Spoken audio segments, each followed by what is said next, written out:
Olá, meu nome é Anaís Murakami, mais conhecida como Anaís Karenin. Sou pesquisadora visitante na Universidade Waseda e doutoranda em artes visuais na USP.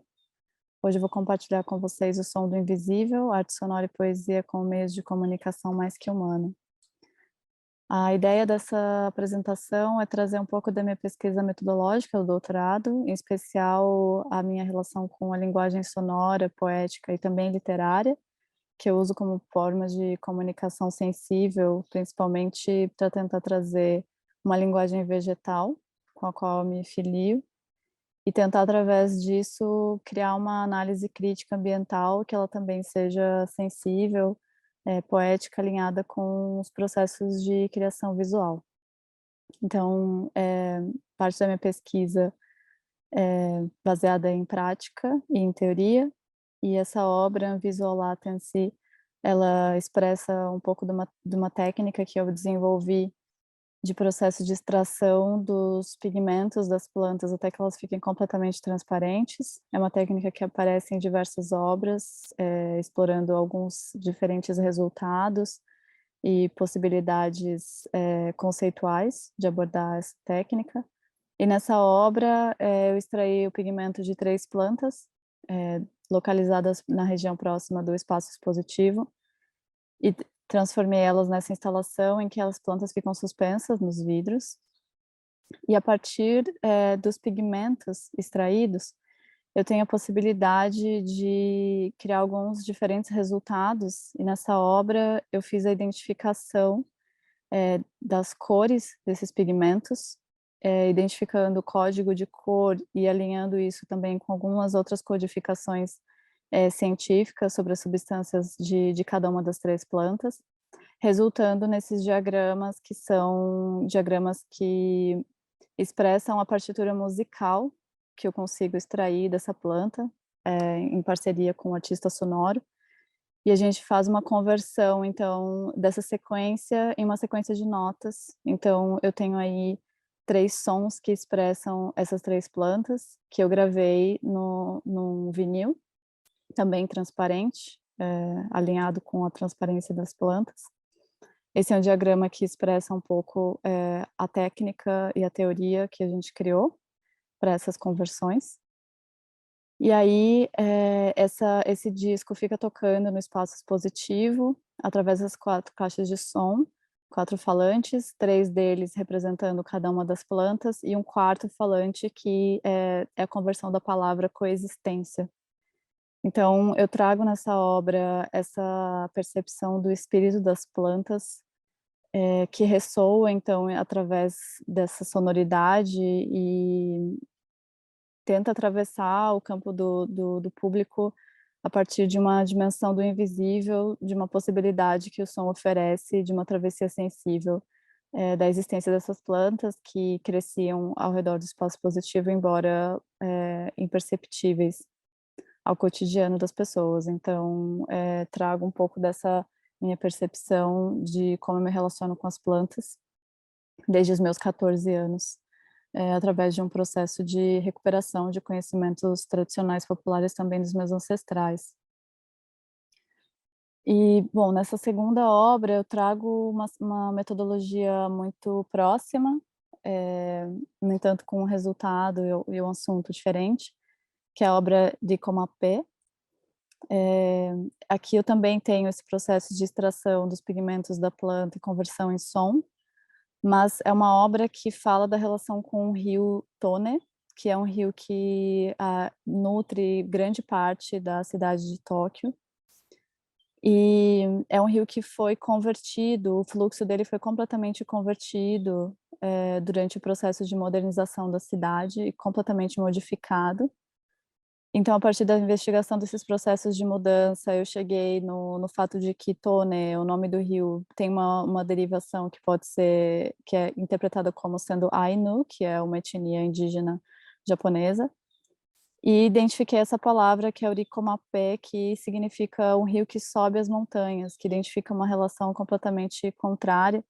da ideia do rio que desce, mas um rio que tem uma entidade espiritual que sobe e que vai de encontro ao topo da montanha. Então, utilizando essa palavra de Comapé, juntamente com o código da cor da planta, que é a Nanohana, que é uma planta que eu escolhi que ela cresce ao redor desse rio desde muito antes e desde antes dele ter o seu fluxo modificado. Então, para mim, ela é como a enunciadora desse outro tempo do rio. Então, a partir desses dois elementos, a gente constituiu essa partitura sonora, essa sequência de notas, e a partir de uma teoria que se chama harmonia negativa, a gente criou, então, o som inverso desse primeiro som,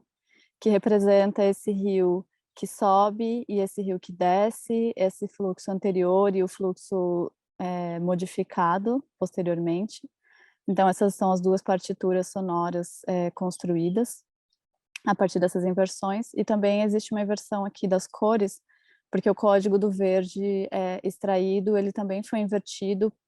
resultando no azul, na cor oposta, nesse tom de azul, que remete também ao tom da água. E a partir desse resultado,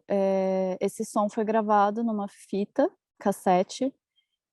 feita em loop, então metade de um som em uma metade da fita, metade em outro, e ela fica girando em loop, trazendo esse fluxo das águas, esse fluxo do tempo de transformação. Então traz essa possibilidade de recriação de uma lógica ecológica, e as fotografias aqui também, elas são metade em verde, metade em azul.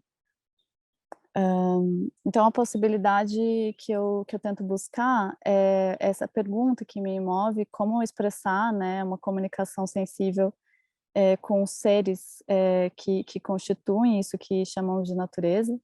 E essa é uma das questões da minha tese em geral, que é trazer um pouco os conceitos de simbiose, coexistência e diversas expressões do animismo como potencialidades de criar uma outra relação, e talvez até questionar a necessidade da nomeação, da nomenclatura natureza, para estabelecer então uma relação mais coexistente e mais integrada. E um dos objetos de estudo são as paisagens de Satoyama, que são paisagens rurais de natureza que trazem essa integração, que é onde eu estou agora, inclusive, fazendo minha pesquisa de campo. E a partir dessa percepção eu entendi que os campos da mitologia e da ciência são duas possibilidades de construção de uma descrição do que seriam essa natureza, ou uma não existência de natureza, mas a relação com os seres, que tem diversas formas de narrar e de produzir uma linguagem de abordagem dessas relações, e que produzem materializações de ações específicas. Então, a partir disso, eu passei a entender como a simbologia, a poesia e o som podem ser possibilidades de expressar essa comunicação que transcende essas limitações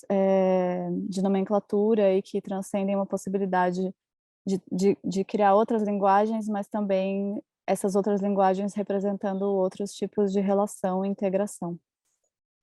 E aí, por último, eu gostaria de falar brevemente sobre essa obra que se chama Tupã, O Grande Som, na verdade, e que fala sobre o Tupã vírus, que é um vírus que foi encontrado num lago de águas alcalinas na região do Mato Grosso, e que ele foi nomeado como Tupã vírus, e isso me trouxe umas dúvidas sobre o uso de uma palavra, de uma entidade tupi, que é muito importante, que é o Tupã, para nomear esse vírus como uma homenagem. Então, a partir de uma investigação mais complexa sobre o que é essa significação dessa entidade, eu identifiquei essa profecia, que é: o Tupã renascerá no coração do estrangeiro, ou no coração do não indígena, e pensando essa possibilidade, essa potencialidade do processo viral, né, como uma possibilidade de contaminação de outras formas de percepção do mundo, né, de um aprendizado de outras formas de entender o mundo a partir dessas entidades. Então, fiz essa obra, que ela tem essas composições gráficas, trazendo visões microscópicas do vírus e outras composições mais simbólicas, e que resulta em uma arte sonora, que vocês podem ver posteriormente através na internet, está disponível no meu site também, trazendo esse som que traz o discurso científico e a linguagem sonora.